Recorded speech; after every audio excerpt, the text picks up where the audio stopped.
Thomas had to stay in the siding for the rest of the day. His fire went out and he grew colder and colder.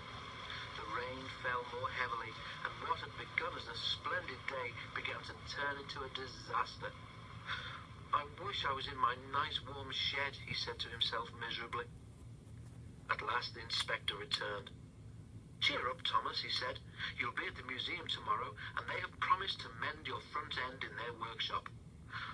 Thank you, sir, said Thomas, but if I can't run on rails, how can I get there?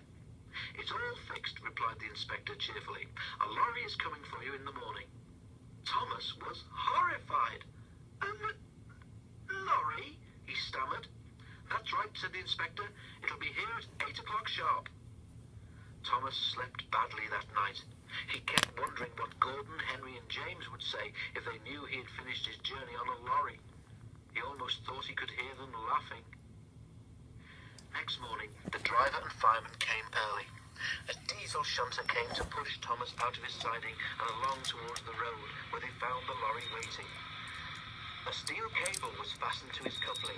The lorry driver started a winch, and in no time at all, it seemed, Thomas was perched on the lorry. How undignified, he thought. But he found, as they went along, that he had a marvellous view of the countryside, and time to enjoy it too. But Thomas soon began to feel bored. At last houses began to appear on either side of the road. Perhaps this is York, thought Thomas hopefully.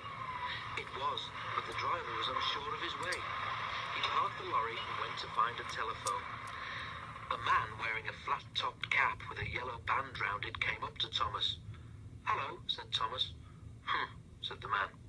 He wrote something in his notebook and went round to the front of the lorry. When the lorry driver came back, Thomas heard him say something, then slam the cab door crossly. Soon they reached a large building with rails running into it. Thomas was unloaded and the lorry drove away. Thomas looked about him. He had arrived. When his driver and fireman came, Thomas told them about the man with the flat cap. They laughed loudly. "How do you do it, Thomas?" spluttered the driver when he could speak. "That will make the flat controller's day. Thomas booked for parking."